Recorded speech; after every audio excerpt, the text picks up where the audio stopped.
भूतले श्रीमते भक्तिवेदांत स्वामिन्निति नामिने। नमस्ते सारस्वते देवे गौरवाणी प्रचारिणे निर्विशेष शून्यवादी पाश्चात्य देश तारिणे। हे कृष्णा करुणा सिंधु दीनबंधु जगत्पते गोपेशा गोपिका कांत राधा कांत नमोस्तुते।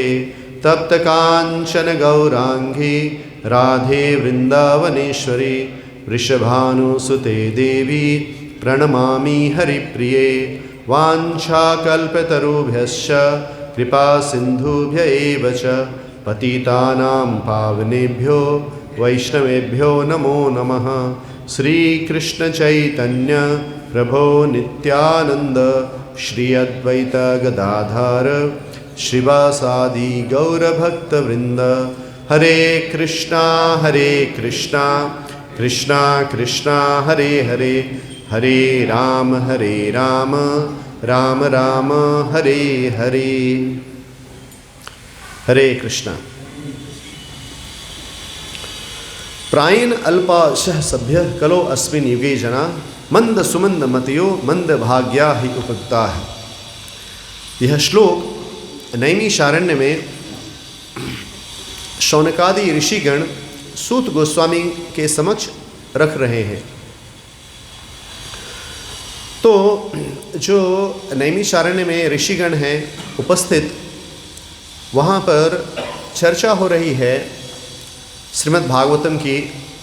सूत गोस्वामी उपस्थित थे जब सुखदेव गोस्वामी ने महाराज परीक्षित को श्रीमद् भागवतम सुनाया था।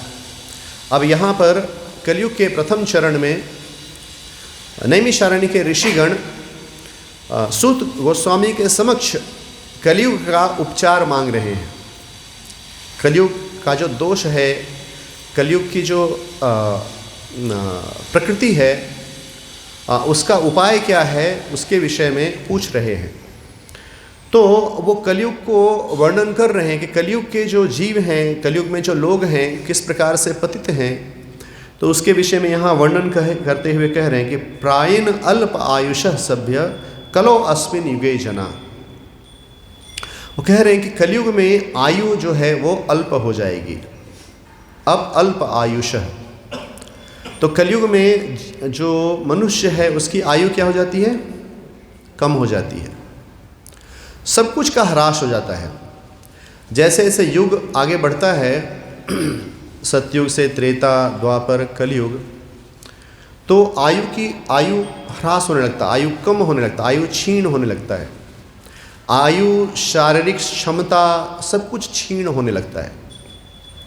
और जैसे जैसे कलयुग आगे बढ़ेगा वैसे वैसे और आयु क्षीण होते जाएगी, शारीरिक क्षमता और क्षीण होते जाएगी, कम होते जाएगी। कलयुग में लोगों की आयु को 100 वर्ष रखा गया है। 100 वर्ष की आयु कलयुग में होती है और 1000 वर्ष की आयु द्वापर में होती है, 10,000 वर्ष की आयु त्रेता युग में होती है और 1,00,000 वर्ष की आयु सत्ययुग में होती है। अभी आपने कितने लोगों को देखा है, सुना है जो 100 वर्ष के होते हैं? कितने लोगों को देखा सुना है? आपके परिवार में आपके दादा दादी, नाना नानी, कितने लोग होंगे?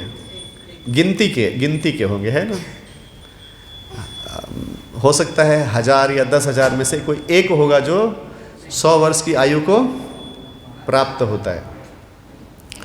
और क्योंकि आयु धीरे धीरे अब क्षीण हो रही है, आयु कम होते जा रही है और शारीरिक क्षमता भी कम होते जा रही है। जिस तलवार को लेके छत्रपति शिवाजी महाराज युद्ध करते थे, पूरा दिन युद्ध करते थे, आज का पहलवान भी उसको उठाने में बहुत मुश्किल से वो तलवार को उठाएगा। कितना वजन है शिवाजी महाराज के तलवार का?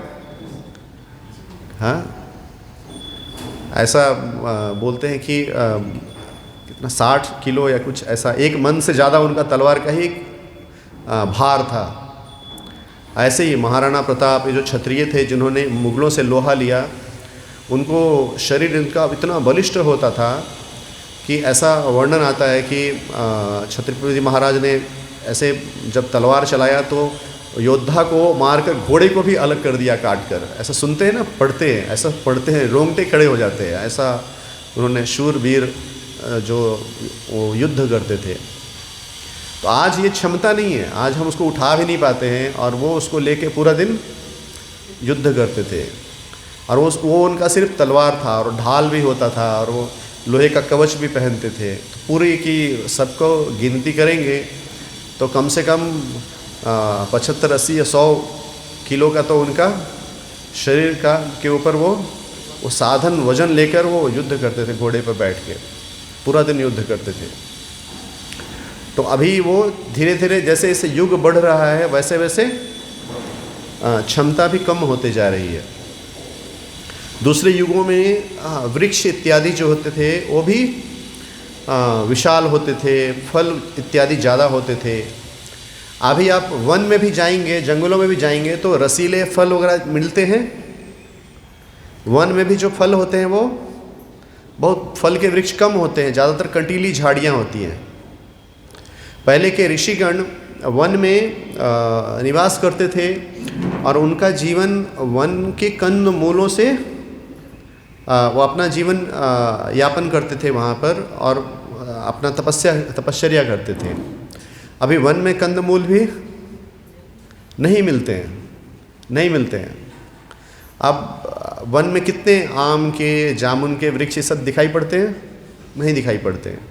तो जैसे जैसे कलयुग बढ़ता जाएगा वैसे वैसे धीरे धीरे जो आज हम जिन सामग्री को जुटा रहे हैं ये सामग्री भी कम होते जाएगी।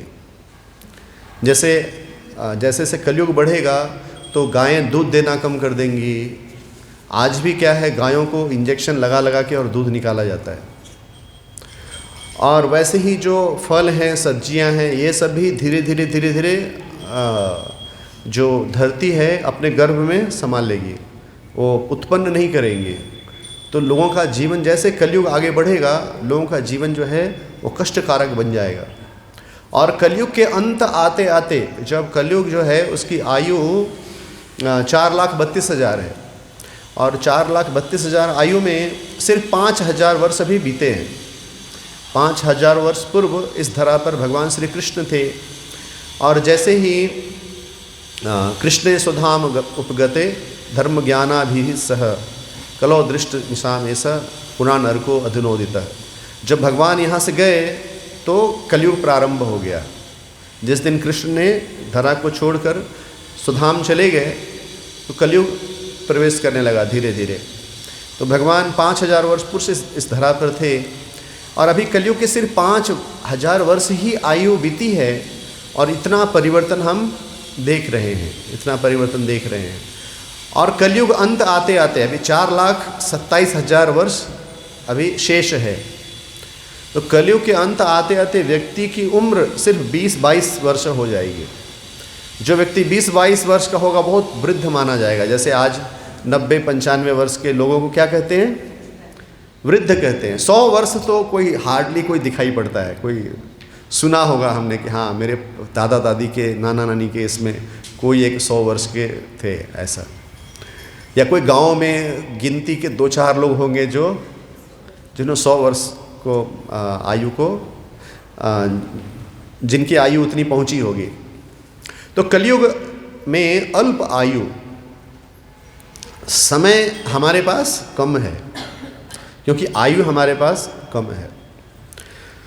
और यहाँ श्रील प्रभुपाद कहते हैं कि आयु सिर्फ युग के प्रभाव से ही कम नहीं होती है, परंतु हमारी जो आदतें हैं, जो हमारी बुरी आदतें हैं, उसके प्रभाव से भी आयु कम हो जाती है। तो अल्प जो आयु कैसे बढ़ती है, यहाँ प्रभुपाद जी कह रहे हैं कि यदि कोई व्यक्ति वैदिक नियमों का पालन करेगा और सात्विक प्रसाद ग्रहण करेगा तो उसकी आयु बढ़ेगी। जय श्री जगन्नाथ बलदेव सुभद्रा महारानी की जय, गौर निताई की जय। तो आज के युग में जो लोग हैं वो वैदिक नियमों का पालन नहीं करते हैं। लोग उठते कब हैं सुबह में? उठना चाहिए हमें सूर्योदय से पहले उठना चाहिए, सूर्योदय से पहले उठना चाहिए और उठकर हमें स्वयं को स्वच्छ करना चाहिए, नाम जप करना चाहिए। और जब हम सब साधना करके थक जाएंगे तो हमें सात्विक प्रसाद ग्रहण करना चाहिए। तो लोग कब उठते हैं? हाँ, सूर्योदय नहीं होने के बाद। हम जो हॉस्टल में पढ़ाई करते थे तो संडे के दिन जो लोग हैं, जो स्टूडेंट्स हैं, वो 10:30 बजे 11 बजे उठते थे, ब्रश करते तो सीधा लंच के लिए जाते थे। वो ब्रेकफास्ट नहीं लेते थे। तो यदि आयु जो है, यदि आहार शुद्ध नहीं होगा, यदि आदतें शुद्ध नहीं होंगी तो व्यक्ति की आयु स्वाभाविक है कम होगा। भगवान कहते भगवद गीता में, युक्त आहार विहारस्य युक्त चेष्टस्य कर्मसु युक्त स्वप्नावबोधस्य योगो भवति दुःखः, कि हमें आहार युक्त होना चाहिए और मनोरंजन युक्त होना चाहिए। सब कुछ अगर हम योग के अनुसार करेंगे तो दुख, हम अपने जीवन के दुखों को, कष्टों को कम कर सकते हैं। तो लोग जो हैं उनको उचित आहार नहीं लेते हैं और वो उचित जीवन जो शैली है उसको पालन नहीं करते हैं। इसके कारण उनका आयु जो है वो ह्रास होता है। जब व्यक्ति अत्यधिक इंद्रिय तृप्ति में लिप्त रहता है तो उसकी आयु क्षीण होती है। ऐसा कहते हैं कि जो जितना अपने आप को नियंत्रित रखता है अपने युवावस्था में, उतना ही वो वृद्धावस्था में वो स्वस्थ रहता है। और जो अपने जीवन में स्वच्छंद बिना किसी अंकुश के इंद्रिय तृप्ति में व्यस्त रहता है तो बुढ़ापा उसका उतना ही कष्टकारक होता है। तो ये संसार में ऐसा नियम है कि जो जीवन में अमृत के समान लगता है वो अंत में क्या हो जाता है? वो विष हो जाता है, वो विष हो जाता है। और जो शुरू में ऐसा लगता है कि वो विष है, वो बाद में अमृत हो जाता है।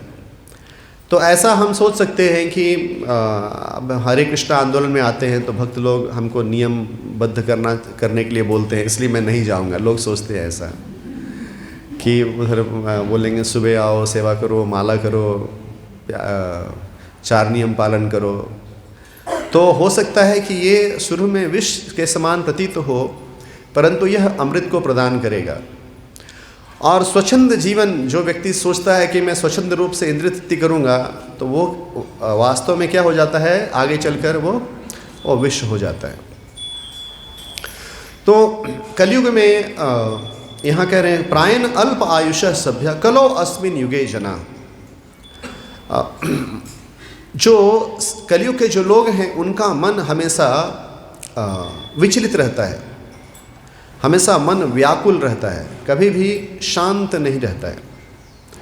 तो कलयुग में मन शांत नहीं होने का कारण क्या है कि अनेकानेक प्रकार के वैसी व्यवस्थाएं उपलब्ध है जिसको कि लेकर व्यक्ति अपने मन को विचलित कर देता है।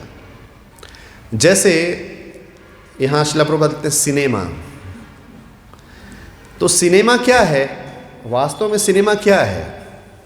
एक पर्दे के ऊपर कुछ कुछ चीज़ें दिखाई जा रही है। क्या वो सत्य है? क्या वो सत्य है? सत्य नहीं है। और क्या वो वास्तविकता है? वास्तविकता भी नहीं है। तो लोग क्यों इतना पैसा दे के उसको देखने जाते हैं? अपना समय, पैसा भी दे रहे हैं, समय भी दे रहे हैं, वास्तविकता भी नहीं है और सत्य से ओझल है, परे है। फिर भी वो लोग अपना पैसा देते हैं और अपना समय देते हैं और उसको देखने जाते हैं। और उनके देखने के बाद क्या उनका मन शांत हो जाता है? क्या उनका मन शीतल हो जाता है? मन में आनंद हो जाता है? हृदय में आनंद होता है सिनेमा को देखने के बाद? नहीं होता है। तो किस प्रकार की माया की शक्ति है कि जहाँ जीव चाहता है कि मुझे शांति मिले, आनंद मिले, और वो उसको प्राप्त वहाँ नहीं हो रहा है, फिर भी वो पैसा देकर अपना समय व्यर्थ करके उसको देखने जा रहा है। ये समझिए माया की कैसी शक्ति है, माया कितनी प्रबल है। तो कभी कभी जैसे हम काम अगर करते हैं तो जो लोग होते हैं ना, कोई नई सिनेमा आया हो उसके विषय में बातचीत करते हैं, लोग ऐसे बातचीत करते हैं। उनको मैं बोलता हूँ कि जीवन में ऐसे ही मोह कम है क्या, इल्यूज़न कम है क्या, कि और अपना इल्यूज़न को बढ़ाने के लिए पैसे देकर वहाँ पर जाएं। तो यहाँ प्रभुपाद लिख रहे हैं कि सिनेमा है, अलग प्रकार के स्पोर्ट्स हैं, क्लब है जो, और मदिरालय है, और इस तरह की बहुत सारे जो चीज़ें हैं कलयुग में, ये सभी चीज़ें जो हैं बहुत बढ़ जाता है, ये जो है ये बहुत बढ़ जाता है।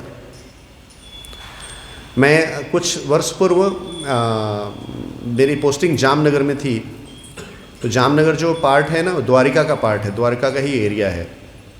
तो वहाँ जो मुरलीधर प्रभु है, जो ब्रह्मचारी हैं, वो बताते थे कि यहाँ पर जामनगर में उनके मतलब जो पूर्वज लोग हैं, पिताजी वगैरह हैं, वो सब बताते हैं कि 40-50 वर्ष पूर्व कोई भी वहाँ पर वाइन का शॉप नहीं था और कोई भी मीट का भी शॉप नहीं था। 50 वर्ष पूर्व, 40-50 पूर्व। और जब से वहाँ रिलायंस फैक्ट्री आई, तब से वहाँ जो है वो मांस भी बिकने लगा और मदिरा भी बिकने लगी।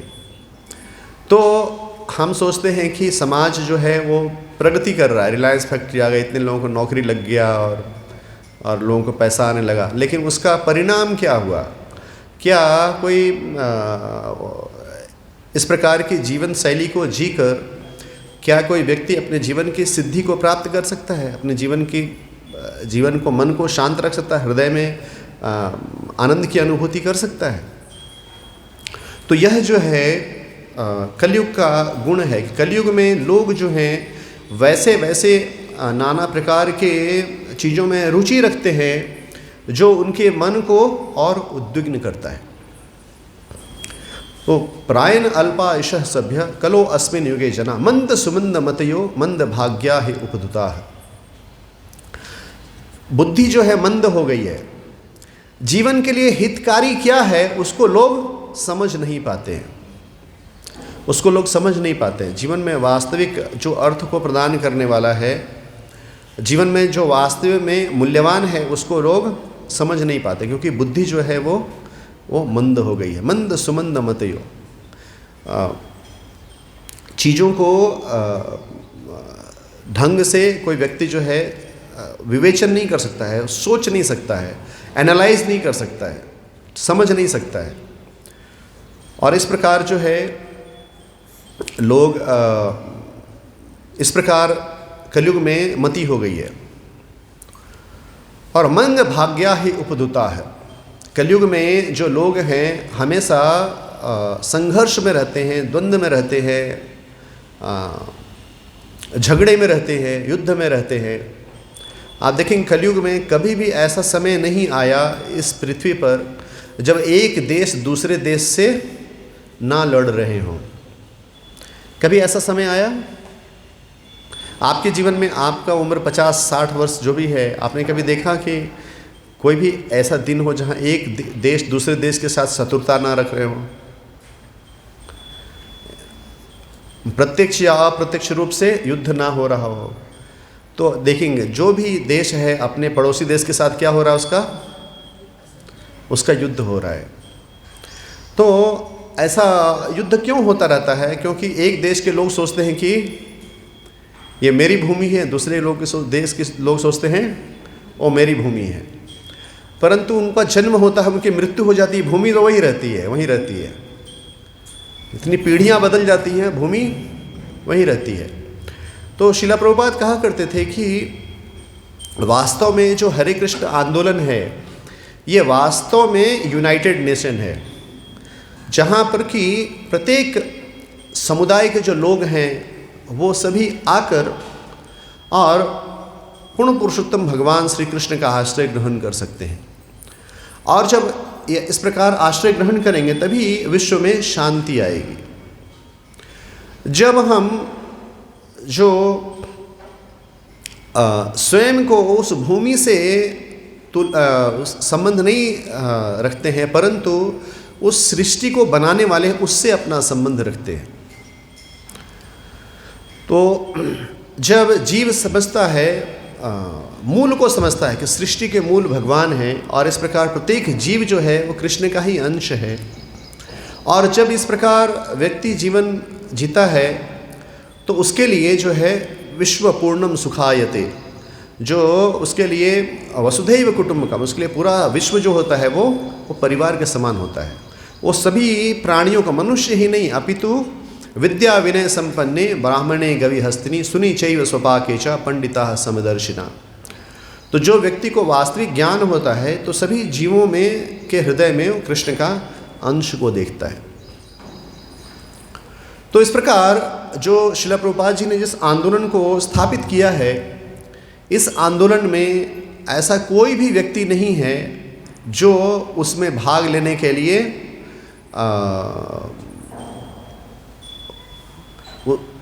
उसमें भाग लेने के लिए उसमें गुण ना हो, उसका अधिकार ना हो। प्रत्येक व्यक्ति चाहे कोई भी समुदाय से हो, चाहे पर्वत पर रहता हो या मैदान में रहता हो या जंगल में रहता हो या शहर में रहता हो, प्रत्येक व्यक्ति हरे कृष्ण आंदोलन में भाग ले सकता है, सम्मिलित हो सकता है। और वो किसी भी वर्ण का हो, किसी भी जाति का हो, किसी भी परिस्थिति में हो, चूँकि वो कृष्ण का अंश है इसलिए कृष्ण भावना भावित आंदोलन में वह सहभागी हो सकता है।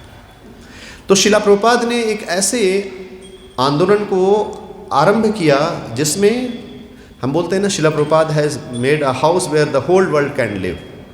श्रील प्रभुपाद ने एक घर बनाया है जहाँ पर कि पूरा विश्व उसमें समा सकता है, उस पूरा विश्व रह सकता है।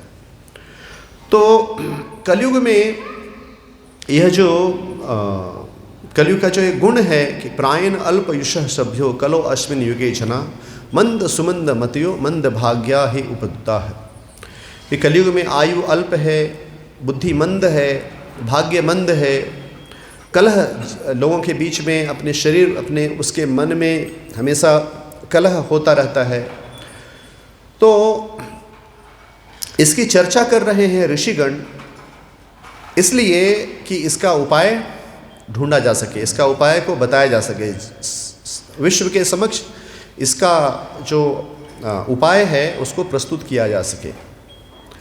तो कलयुग में आज सुबह हम चर्चा कर रहे थे कि किस प्रकार से कृष्ण जो हैं वो हरिनाम संकीर्तन, भगवान कृष्ण जो है अपने नाम के रूप में प्रकट होते हैं और नाम रूप से भगवान जीवों का उद्धार करते हैं। काली काले नाम रूप कृष्ण अवतार, नाम हते हईते हय सब जगत निस्तार।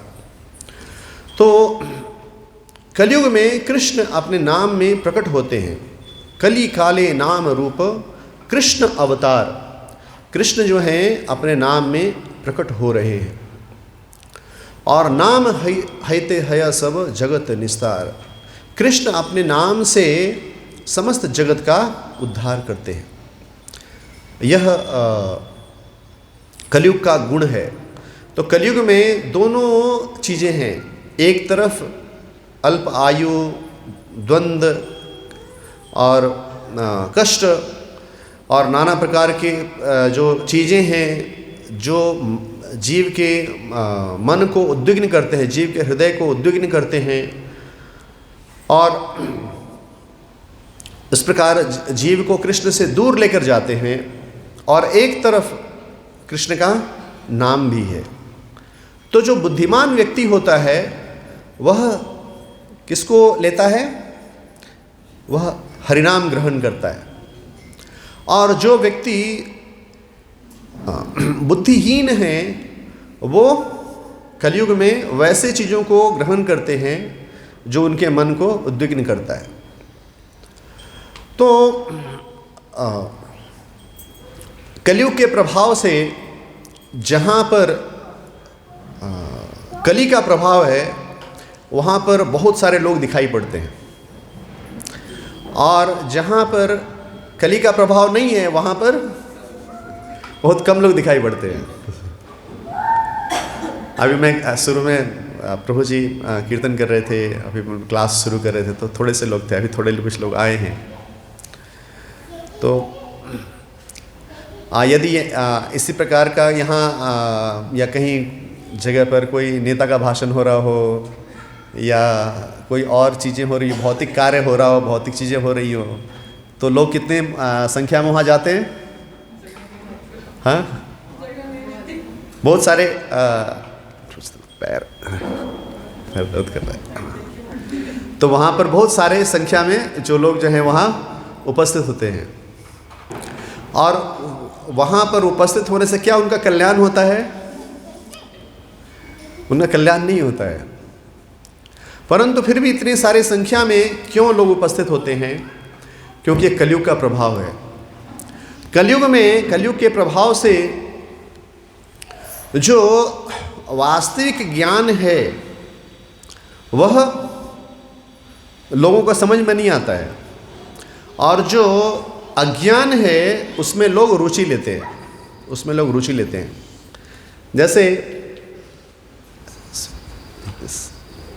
हाँ बस ठीक है, थोड़ी देर के लिए। जैसे एक प्रभुपाद उदाहरण देते हैं कि एक व्यक्ति जैसे कभी कभी आपने देखा मिमिक्री करते हैं लोग, जो है जानवरों की आवाज़ निकालते हैं, देखा है कभी? इस प्रकार का शो सुना होगा, देखा होगा। तो एक व्यक्ति कुत्ते का आवाज़ निकालता है, भों भों करता है, भौंकता है, और अलग अलग प्रकार के कुत्ते का, अलग अलग कुत्ते भी कई प्रजाति अलग अलग होती है ना, तो उसमें कला होती है कि अलग एक व्यक्ति अलग अलग प्रजाति के कुत्तों का अलग अलग आवाज़ निकालता है, और लोग क्या करते हैं, टिकट निकाल के उसको देखने जाते हैं कि कैसे व्यक्ति कुत्ते का आवाज़ निकाल रहा है। तो प्रभुपाद बोलते हैं कि अरे दुनिया में कुत्तों की कमी है क्या? ओरिजिनल कुत्ता जो है वो भौंक रहा है ओरिजिनल कुत्ता भौंक रहा है, कोई उसको परवाह नहीं करता है। और जब कोई मनुष्य जो है वो अलग अलग प्रकार के कुत्ते का आवाज़ निकाल रहा है, तो लोग जो है ऐसे ताली बजा रहे हैं, देखो वाह वाह वाह वाह, क्या बात है, क्या कितना अच्छा है, और लोग पैसे देकर उसको देखने जा रहे हैं। तो उससे क्या लाभ होगा? उससे क्या लाभ होगा? परंतु लोग जाते हैं।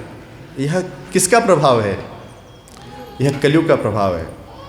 क्योंकि यह संसार जो है, संसार में अधिष्ठात्री कौन है? दुर्गा है, माया है, और जीव जो हैं माया के किंगडम में रह रहे हैं, माया के राज्य में रह रहे हैं। तो माया के राज्य में माया का प्रभाव होता है, और माया का प्रभाव कितना प्रबल है कि वास्तविक ना लाभ मिलने के उपरांत भी लोग इतने सारे संख्या में वहाँ जाते हैं। शिला प्रभुपाद ने जो बैक टू गॉडहेड मैगजीन, जाओ देवाचिया गावा, और मैगजीन है, उसमें लिखा ना, कृष्णा है सूर्य समान, माया अंधकार, है ना, गॉडहेड इज लाइट, है ना, लिखा है ना उसमें। तो जहाँ कृष्ण तहार नहीं मायर अधिकार, कृष्ण जो हैं वो सूर्य के समान हैं और माया अंधकार है। जहाँ कृष्ण है वहाँ माया का अधिकार नहीं है। तो वास्तव में भक्तगण जो हैं माया के राज्य में उन्होंने कृष्ण को स्थापित किया है, जहाँ पर कि माया का कोई अधिकार नहीं है। तो शिला प्रभुपाद का जो आंदोलन है वह माया के राज्य में एक ऐसा स्थापित मूवमेंट है जहाँ पर कृष्ण विराजमान है और वहाँ माया का अधिकार नहीं है। परंतु बहुत कम लोग हैं जो उसको समझ पाते हैं कि जीवन में हितकर क्या है और उसको ग्रहण कर पाते हैं। वास्तव में बहुत सारे जो ज़्यादातर जो लोग हैं कलयुग में, वो इस बात को समझ ही नहीं पाते हैं कि उनका जन्म क्यों हुआ है, उनके जन्म का अभिप्राय क्या है, किस हेतु को प्राप्त करने के लिए, किस हेतु को सिद्ध करने के लिए उनका जन्म हुआ है। और दुर्भाग्यवश शिक्षा ऐसी होती है कि जहाँ उनको बताया ही नहीं जाता है कि जन्म का हेतु क्या है, स्कूल कॉलेजेस में क्या शिक्षा दी जाती है, क्या बताया जाता है? नहीं बताया जाता है। हम जब छोटे थे तो कुछ चीज़ें पढ़ते भी थे जिसमें कि जीवन के कुछ चीज़ों के बारे में बताया जाता था। धीरे धीरे वो भी समाप्त कर दी गई है। हम जब छोटे थे तो एक स्टोरी बुक पढ़ते थे। इंग्लिश में एक स्टोरी बुक होता था, और वो स्टोरी बुक में एक कथा थी कि जो गिलहरी है ना, गिलहरी, तो गिलहरी के उसमें कथा आती है कि भगवान श्री रामचंद्र और लक्ष्मण जो हैं वो समुद्र तट पर है रामेश्वरम में, और वहाँ वानर सेना जो है वो पुल बना रही है, सागर को पार करने के लिए सेतु बना रहे हैं। और सेतु बनाने में जो है सारे वानर जो हैं राम लिखकर और सागर में डाल रहे हैं, और इस प्रकार पत्थर तैर रहा है, सेतु बन रहा है। तो उसमें एक गिलहरी आई और सोची कि वानर लोग इतना सेवा कर रहे हैं भगवान का, मुझे भी सेवा करनी चाहिए। तो क्या है, वो गिलहरी भी अपने तरीके से, वो अभी हनुमान जो है वो तो बड़े बड़े पत्थर उठाएंगे, पर्वत शिला उठाएंगे बड़े बड़े, गिलहरी बेचारी क्या उठा सकती है? तो वो बीच बीच में आके जो भी कर सकती है, रेती डाल सकती है, वैसे कंकड़ डाल सकती है। लेकिन क्या हो रहा है, गिलहरी बीच बीच में आ रही है तो जो वानर चल रहे हैं उनको तकलीफ़ हो रहा है, उनको ऐसा लग रहा है, ध्यान रखना पड़ रहा है कहीं उनका पैर जो है वो उनके गिलहरी के ऊपर ना पड़ जाए। तो एक वानर को क्रोध आया, उसने गिलहरी को उठाया और उठाकर फेंक दिया, और जब गिलहरी को उठाकर फेंका तो गिलहरी भगवान के गोद में गिरी, और भगवान के गोद में गिरी, भगवान श्री रामचंद्र के गोद में गिरी। और चूँकि वो उसकी भावना भी सेवा करने की है, तो भगवान श्री रामचंद्र ने उसके ऊपर अपना हाथ ऐसे रखा, तो गिलहरी के ऊपर वो निशान पड़ गए। आज देखते हैं गिलहरी के ऊपर 3 लाइन रहता है। तो कितनी सुंदर कथा है। हम छोटे थे, 7वीं 8वीं में थे तो पढ़ते थे इसको। अभी इसको भी हटा दिया गया है, पता नहीं क्या क्या और दूसरी चीज़ें डाल दी गई है। तो जो आत्म साक्षात्कार की कथा है, जो ज्ञान है, उसको बताना चाहिए, सिखाना चाहिए, परंतु शिक्षा जो है वह, आज की जो शिक्षा है वह सिर्फ अर्थ कैसे कमाया जाए उसके लिए शिक्षा दी जाती है, कैसे धन कमाया जाए उसकी शिक्षा दी जाती है। उस शिक्षा का उद्देश्य जीवन को सिद्ध करना नहीं होता है, जीवन को सिद्ध करना नहीं होता है। जब श्रील प्रभुपाद यहाँ प्रचार कर रहे थे, प्रचार करके वो अमेरिका गए, वहाँ प्रचार कर रहे थे, तो श्रील प्रभुपाद एक बार MIT में गए थे। तो MIT में श्रील प्रभुपाद ने पूछा कि यहाँ कितने डिपार्टमेंट हैं, कितने विभाग हैं? तो वहाँ किसी प्रोफेसर ने बताया कि यहाँ पर 250 विभाग हैं, इतनी बड़ी यूनिवर्सिटी है, 250 विभाग हैं। तो श्रील प्रभुपाद ने पूछा कि कौन सा ऐसा विभाग है जहाँ पर यह ज्ञान दिया जाता है कि आत्मा क्या है और शरीर क्या है? तो प्रोफेसर ने बोला कि नहीं, आत्मा का कोई डिपार्टमेंट नहीं है यहाँ पर। तो प्रभुपाद ने कहा कि इसका क्या उपयोग है, इसका क्या उपयोग है जहाँ पर कि आत्मा के विषय में नहीं बताया जाता हो, शरीर क्या है और आत्मा क्या है उसके विषय में ज्ञान नहीं दिया जाता है, तो उसका उपयोग क्या है, उस ज्ञान का क्या उपयोग है? तो जो जीवन में वास्तविकता होती है उसको बताया नहीं जाता है, और वैसे चीज़ों के ऊपर जो लोग हैं उनका आकर्षण होता है जो वास्तविकता नहीं है। जैसे मैं मैं लेक्चर सुन रहा था परम पूज्य भक्ति विकास स्वामी महाराज का, और परम पूज्य भक्ति विकास स्वामी महाराज बता रहे हैं, उनका लेक्चर का जो शीर्षक था कि 50 वर्ष उनके, जब वो कृष्ण महामृत में आए थे, वो अब 50 वर्ष हो गया उनका, मतलब 50 वर्ष से वो कृष्ण महामृत में हैं। जब वो करीब 24-25 वर्ष की आयु में थे तो कृष्ण महामृत में आए थे, और अभी करीब उनको 73-74 उनका उम्र है, उनको मूवमेंट में आए हुए 50 वर्ष हो गए। तो भक्तों ने उनसे आग्रह किया कि महाराज आप 50 वर्ष का आप अनुभव बताइए कृष्ण महामृत का। तो वो अपन उस कथा में मतलब जब वो क्लास दे रहे थे तो उन्होंने कहा कि देखो, जो वास्तविकता है जो वो वास्तव में सुंदर है, और जो परम सत्य नहीं है, जो माया है, वो उसका सुंदरता सिर्फ दिखाई पड़ता है, वो भ्रामक है, वो मोह है, वो जगत का मोह है। ये मुझे इसका मुझे साक्षात्कार हुआ मेरी इस जो जर्नी है, यात्रा है 50 वर्ष कृष्ण भावनामृत में। तो उन्होंने एक उदाहरण दिया कि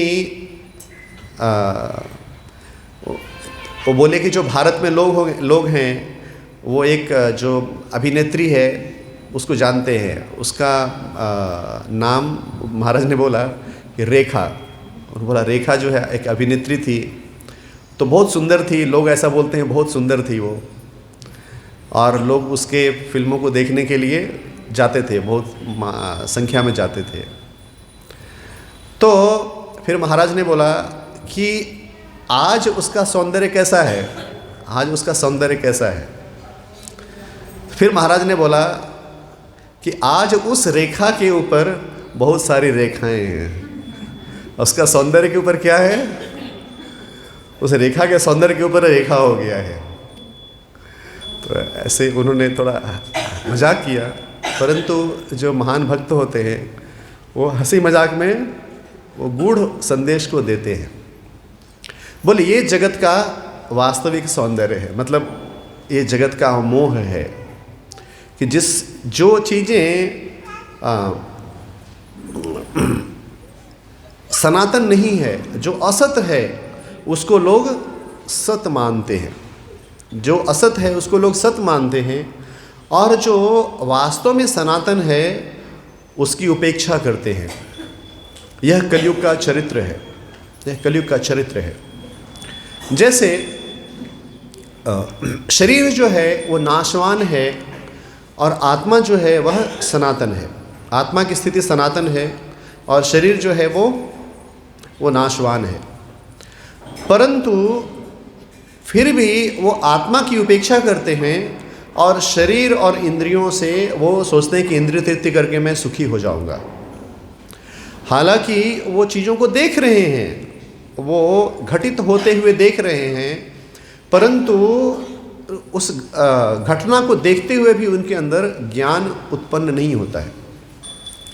जैसे ऐसे बोलचाल की भाषा में बोला जाता है कि प्रत्येक व्यक्ति अपने जीवन में किसी न किसी के अर्थी को उठाया होगा। ऐसा कोई व्यक्ति है जो किसी के अर्थी को ना उठाया हो? सब किसी न किसी के अर्थी को उठाया होगा, और एक समय आएगा जब लोग उसकी अर्थी को भी उठाएंगे। सबके साथ ऐसा समय आएगा? ऐसा तो नहीं है कि नहीं आएगा, परंतु इसके विषय में कोई विचार नहीं करता है। उस समय में विचार नहीं करता है जब उसकी किसी के अर्थी को उठा रहा है। तो वास्तव में जो सनातन है वह जो है, जब हम सत्य को वास्तविकता में जानते हैं तो वह सत्य जो है वह उसका वास्तविक सौंदर्य है, और जब जीव उस सत्य से अपने आप को जोड़ता है तो उसके जीवन में भी वास्तविक जो सुख है, आनंद है, वह उसका आस्वादन करता, उसका आभास होता है। तो कृष्ण का जो सौंदर्य है, कृष्ण की जो स्थिति है वह परम सत्य है, और जो जीव स्वयं को कृष्ण के साथ जोड़ता है वह उसका जीवन में वास्तविक सौंदर्य आता है, ना कि जो और उसके अलावा जो जीव संसार में जितने भी सौंदर्य है, जितने भी आकर्षण हैं, वो सभी भ्रामक हैं। तो संसार का जो आकर्षण है वो भ्रामक है, और कृष्ण का जो आकर्षण है वह वास्तविक सत्य है। तो महाराज ने बोला कि ये सत्य जो है वास्तव में सुंदर है, और जीव अपने जीवन में के वास्तविक आनंद को तब आस्वादन करता है जो स्वयं को कृष्ण से जोड़ता है। उन्होंने कहा कि इसलिए मैंने यह साक्षात्कार किया कि जो आध्यात्मिक जीवन है वह वास्तविकता है और जो भौतिक जीवन है वो मोहयुक्त जीवन है।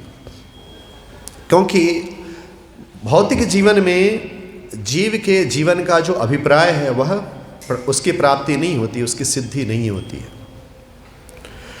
तो यहाँ ऋषिगण ये चर्चा कर रहे हैं कि कलयुग के जो लोग हैं, प्रायण अल्प ईश सभ्य कलो अस्मिन युगे जना मंद सुमंद मतियो मंद भाग्या है उपद्धा, और वहाँ पर यज्ञ कर रहे हैं और यहाँ चर्चा हो रही है कि किस प्रकार से कलयुग के जो लोग हैं उनका कैसे उद्धार हो सकेगा।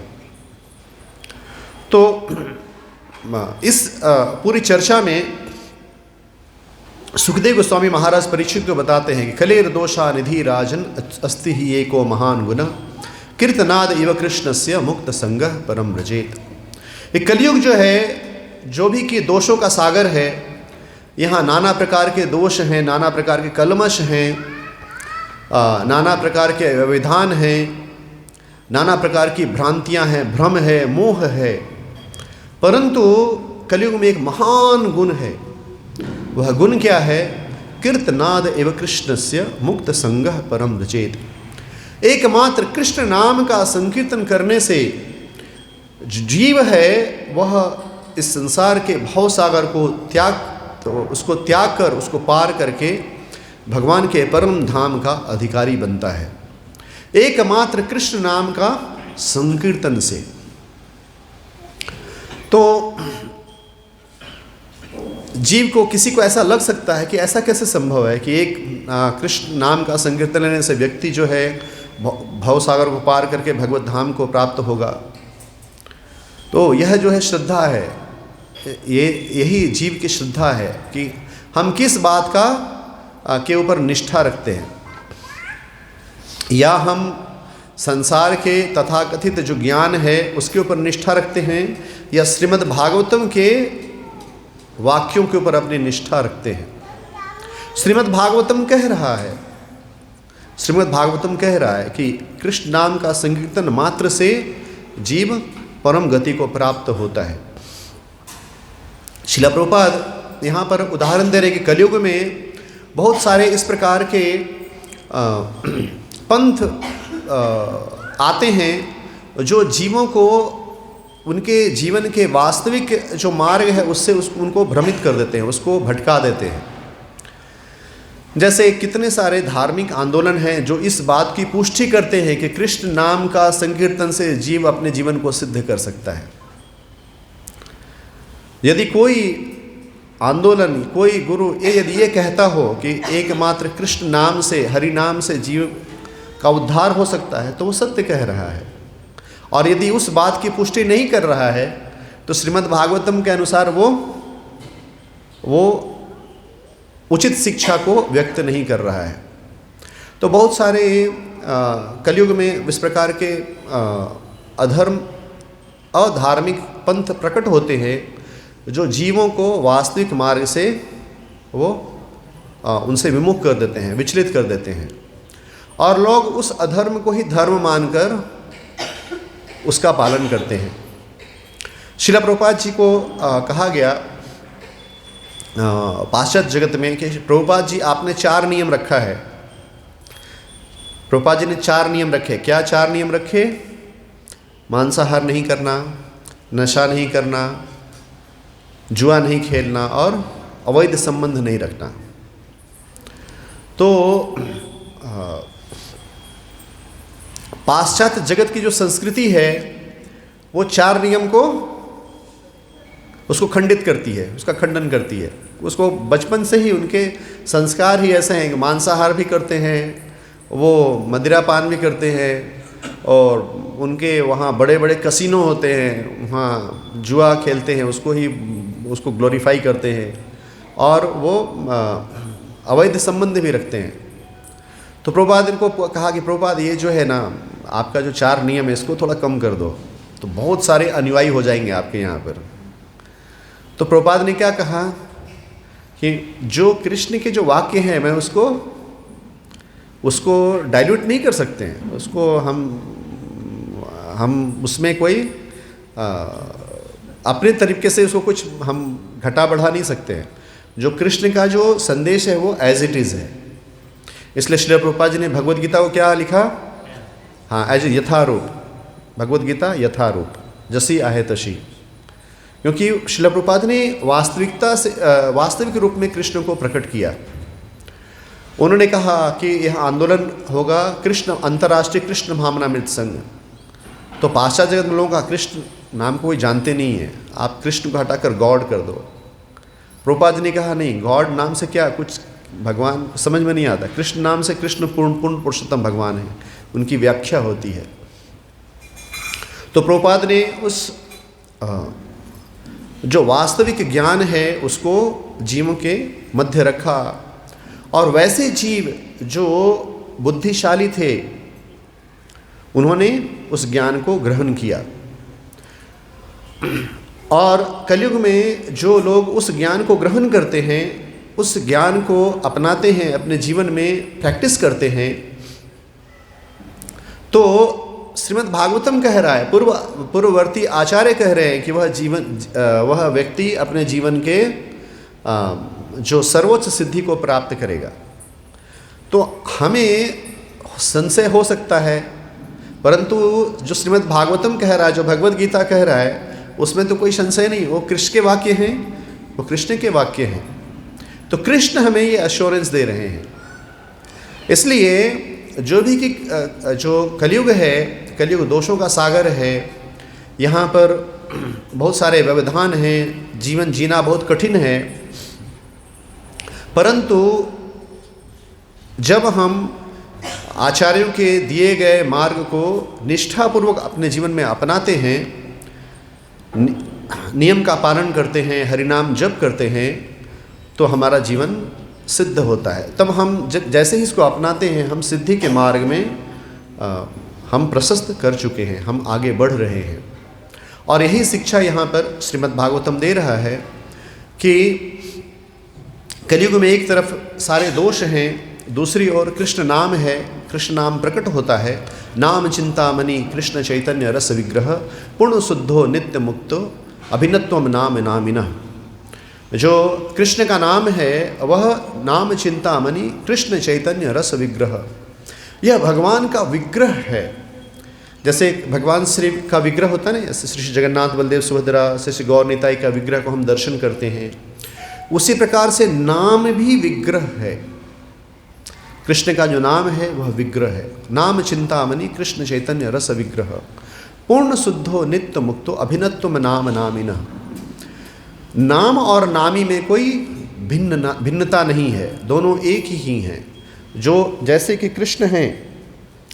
कृष्ण हैं आध्यात्मिक जगत में कृष्ण प्रकट होते हैं, कलयुग में कृष्ण का नाम उसी प्रकार से प्रकट हुआ है जैसे कृष्ण प्रकट हुए। जैसे द्वापर में जब कृष्ण प्रकट हुए, लोगों ने उनका दर्शन किया, उसी प्रकार से कलयुग में चैतन्य महाप्रभु